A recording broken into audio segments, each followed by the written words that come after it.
Hey guys, Yankee here, and today I'm going to be giving my thoughts on Pokemon Adventures The Yellow Arc. This is volumes 4 to 7.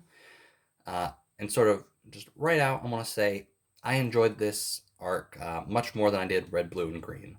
Um, because I think Red, Blue, and Green are too tied to the story of the games, where it sort of tried to be both. It tried to be the game story, and then it tried to be its own thing. And so when it felt like they were pulling from the games, it just didn't. I don't know. It didn't feel right. It didn't mix well for me. I guess. I didn't hate those volumes. They were okay, but this felt like its own thing, right? Because it mainly was.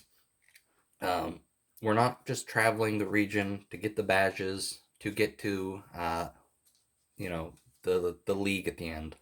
Um, This is about Yellow, who was introduced at the end of the Red, Blue, and Green arc just before the tournament, where Red meets up with her and catches her a Rattata. Um, and sort of this is a couple years later. She's older. Red has gone missing, and the only thing to come back was his Pikachu. And so, like, the bulk of this manga is them just basically searching for Red. Um, and I like it a lot. Okay. So the enemies of this last arc was Team Rocket, obviously, and we had some of the gym leaders who were Team Rocket in this, which I thought was kind of neat. I don't know.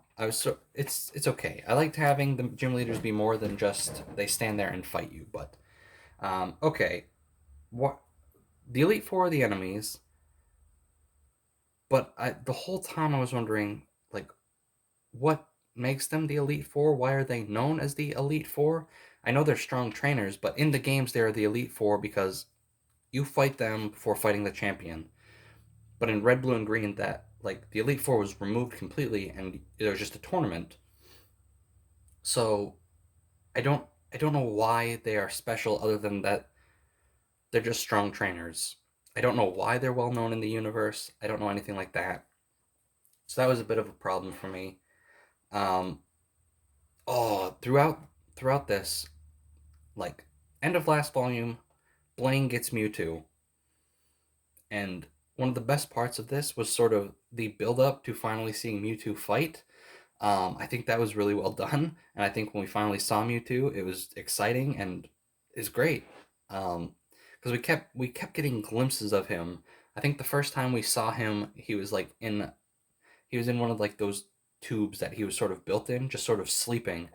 And then the next time we see him, he's training with Blaine, and then we finally get to see him fight, and it was great. I think everything with Mewtwo in this series has actually been really well done. Um, I think the Blaine injecting Mewtwo's DNA into him, so now they're connected, is sort of wonky, but that's fine. I'll ignore that because because it's just good. The Mewtwo stuff in this is really good. Um, by the end, I don't really have much to say because a lot of this, I don't want to say feels like padding, because the last, I think almost the whole two volumes, the whole two final volumes, is at the final battle. Um, but Yellow exploring around the world didn't really. I don't want to say it didn't seem to matter because she was training, she was getting stronger. Um, but I don't know. There wasn't like she wasn't collecting gym badges. She was just searching for Red, um, and occasionally running into a member of the Elite Four. So there's not really a whole lot to talk about there. But by the final end, they introduced like a new island. I forget what it's called, and I didn't write it down. It's like Cerise Island, I think, um, where the Elite Four have their sort of plans. Also, their plans. It's just it is something that I really, really, really am just sort of sick of.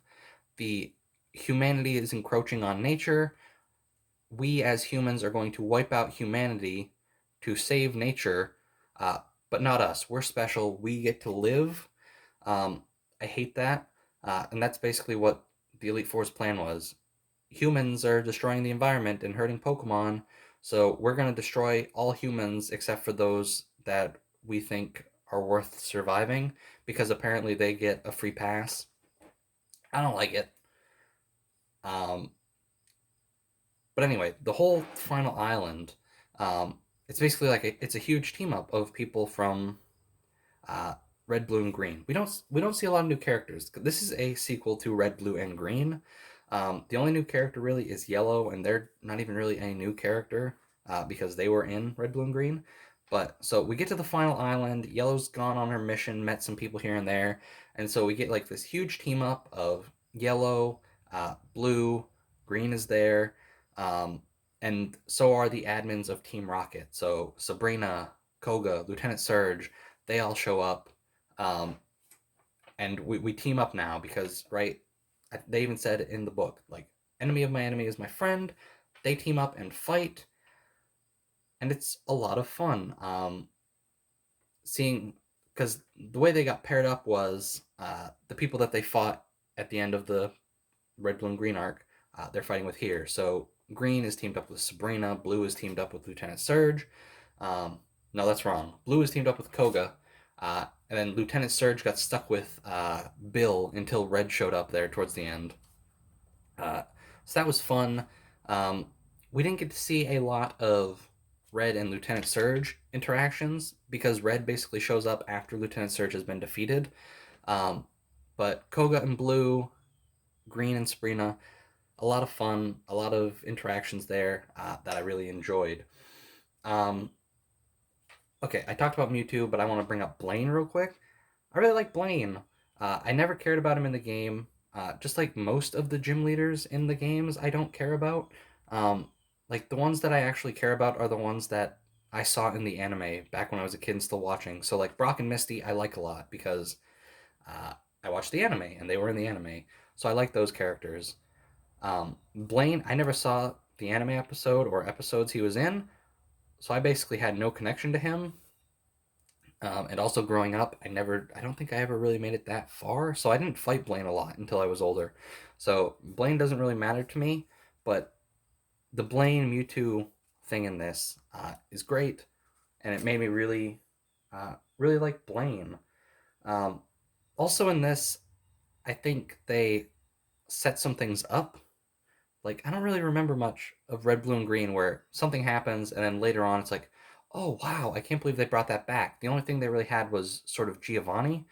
Um, and in this, we basically there are evolution stones, right? Everyone knows them. You get them to evolve Pokemon, but there are apparently some like special ones hidden at the bottom of the Vermilion City water area, and they also sort of tie that back into how Red's Poliwhirl evolved in the last arc. How it was one of those special stones that no matter how many times you use them, they never lose their power. Um, and so I read that Yellow went on like a little mission to find them, and she found one, but not any of the ones that they were looking for. I forget why she didn't. I don't think she took the one, and I can't remember why. But I think she might have just been seeing if anyone had taken them. I forget. Um, anyway, they're missing, and then towards the end, we sort of find out where they were. Uh, they were with Red because Pikachu fled, uh, and so he went to the PC and he pulled out his Eevee, who could, uh, in this, transform between Jolteon, Flareon, and Vaporeon. Um, but it was sort of like he used the fire move, he transformed into Flareon, and it was sort of uh, it took a toll on the Eevee, and so these evolutionary stones were sort of there to help fight, and I like that a lot. And I also like how uh, we talk about Red went off to fight in a battle, he was defeated, and then he was basically frozen. But when people showed up, it was just like an ice shell, which doesn't make sense why it was still there. Why people could see this ice little cocoon almost that Red was trapped in and escaped from. Um, we find out that it was Giovanni who freed him, who gave him the stones, and then took off. And Giovanni shows up here at the end, um, and we still don't really know we don't know what the deal with him is really. Um, he basically says that he's there to stop the Elite Four. I mean, because that would screw up with Team Rocket, but he's also not really leading Team Rocket right now. So I don't know what the deal with him is. His fight against Lance was really cool. I like Giovanni a lot in this. Um, and also we get sort of glimpses at Johto. Um, I think it was volume 6 or 2, I forget. But at the end, with the little like author comments, uh, Silver and Gold have come out by the time these are releasing, um, and so they can start sort of putting little hints towards it there. Um, like we see Silver briefly, like one panel, we just see a silhouette of Silver, um, and Green has apparently been to Johto already, and she has a Snubble now, and sort of like the big enemy at the end of this is Lugia, kind of. We don't really get a good look at him. He's just sort of like an energy. Um, and sort of speaking of energy, I want to bring up sort of how they defeat it. Well, basically, the little machine that harnesses the gym badge power from the first arc uh, was found by the Elite Four, and sort of they built upon it, and they were trying to get all 8 badges so they could really use it, right? Um, and at the end, Yellow is fighting Lance, who is sort of our big bad guy in this arc. And the way they defeat it is her Caterpie basically did like a really long string, and she put the string all the way to the ground because they're fighting in the air, flying. Lance is flying on like I think an Aerodactyl or a Dragonite, and Yellow's Caterpie has evolved to Butterfree now. So they're flying around, and she puts this string to the ground, and Red, Blue, and Green find it, and they're like, okay, we'll help. We'll send our power up this string, but they're not like attacking the string to send an attack up to Lance. It's just we're sending our energy up, which is silly. Um, some of the things they do with attacks in this are silly and just don't really make a whole lot of sense. But it was fun. I like this arc a lot. I like it better than Red, Blue, and Green.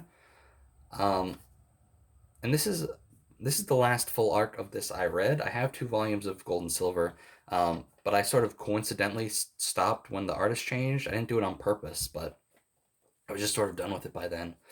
Um, and I don't know. I don't know if maybe I'll go pick them up. I know they have box sets. I know they're re-releasing them in like collector's editions that are 3-in-1 omnibuses. I don't know. Maybe I'll continue because I did enjoy this arc a lot, and I'd like to see what they got next. But I don't know. I don't really have a drive to, mainly because like uh, I had Red, I had Yellow, and I played those games a lot. I also had Silver, but I didn't play Silver as much, so I'm not as connected to those games as I am these, which maybe that would help. Maybe I would be more willing to sort of accept some of the stuff they do. Um, but anyway, that's going to do it for this video. I really enjoyed these volumes. Yeah, that's it. I'll see you guys next time.